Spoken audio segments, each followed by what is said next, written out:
All right. Well, I had a little bit of technical difficulties with my computer, and I actually need to turn this light on because I set up the wrong thing. And anyway, so sorry for the little delay. And this is my weekly live video, just chatting through the Edmond market. And I've got some really cool updates that I want to share with you about what's going on in the Edmond market as of today, January 29th.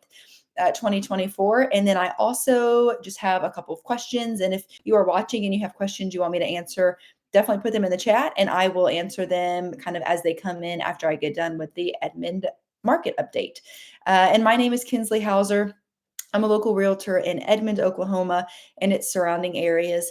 If you're thinking about moving, I would love to be able to help you. I love working with people every day from all over the United States, honestly, and just being able to help them find their dream homes in Oklahoma.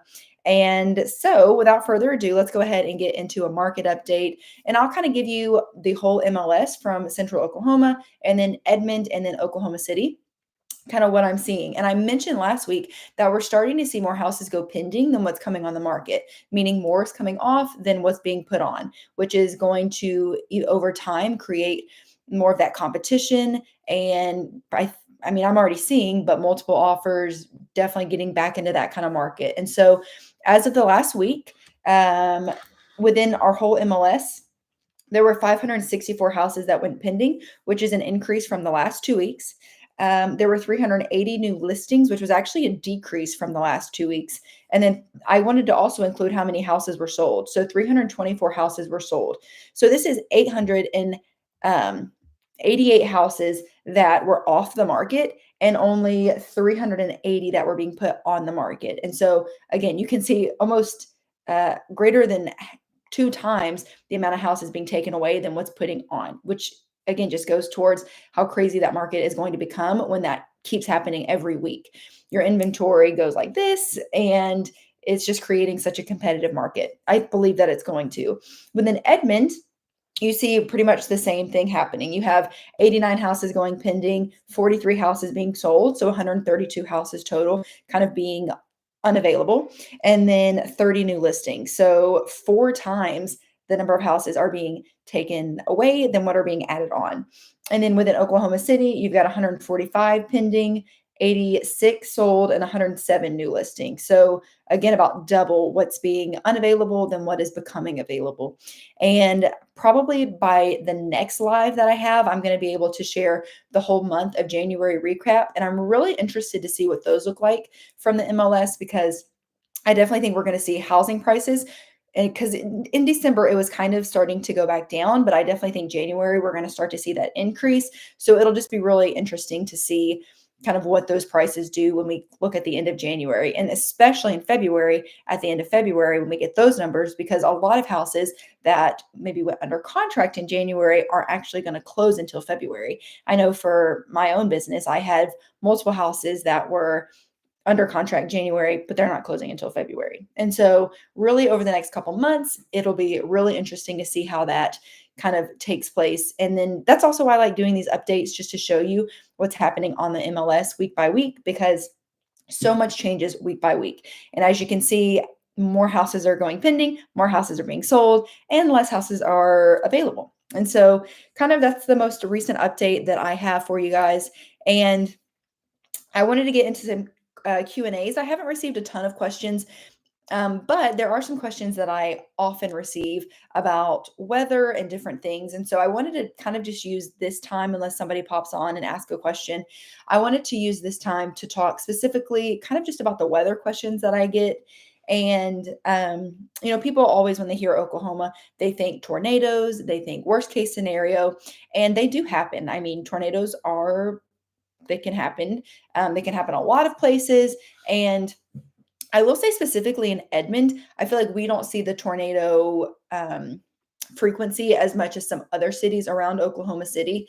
Kind of south of Oklahoma City is where typically, if tornadoes are coming through for some whatever reason, they tend to kind of drift more southern. And so, us being northern, again, they can come through, but we don't typically see them as much here as we would if we lived more southern, more south of Oklahoma City. And so, that's something to be aware of. People usually ask, do houses come with storm shelters? And it just kind of depends. Some houses do, some houses don't. A lot of established houses have them because even if the builder didn't put them in, a lot of people just like the peace of mind of knowing that they're there. And so people will install them. If you buy a house that doesn't have one, oftentimes builders will kind of pre-cut the hole that it'll go in, and this can save you. I can't remember what somebody told me, but they were getting one, and I believe it saved them, I mean, over 500, maybe $600 because that hole was pre-cut. And so, some houses have them, some houses don't. There are tons of companies that will install them. They can install them in the ground in the garage. They can do kind of above ground ones. Obviously, that's going to take some of your storage if it's in the garage. But those typically range a few $1,000s, just depending on the size and the type that you're getting. And so, if you don't have a storm shelter, you can get one put in. And I mean, it's obviously with the threat that tornadoes can happen, I don't think it's a bad idea to have one. We have one. We've gotten in it maybe once since we lived in our house, and we've lived in our house almost 2 years. So we don't get in it often. It's kind of disgusting and we need to clean it more often, but it's there, and we have that peace of mind knowing that if we need it, it is there. And then kind of a lot of people just want to know about the weather overall. I would say typically it's pretty moderate. We have seasons, they don't always last for exactly 3 months or whatever the case. People who move from warmer climates around this time of year when it's January, it's actually like 70 degrees right now. So it's actually pretty mild, but we have had some cold weather the past few weeks. We have had some ice and snow. And so for them, it is really unbearable. But for a lot of people around this time of year, it's kind of an ice break of the heat because it does get pretty hot in the summertime.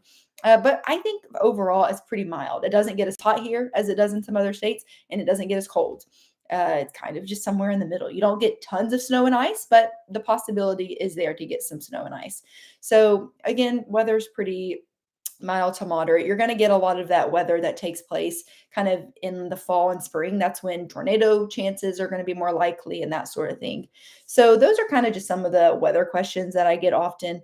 I don't think really at this moment I can think of any other questions that are kind of pressing. But if you're watching this video later and you have a question that you want me to answer and maybe you're not able to get on at the live time, then please feel free to shoot me a text or an email. All that info will be in my description box. And I would love maybe on the next live to answer it for you or even just to communicate via text message or email and help answer your questions that way. So if you watch to the end, thank you so much for watching. And again, if you're thinking about moving, don't forget to reach out to me. And I'll see you guys in my next video.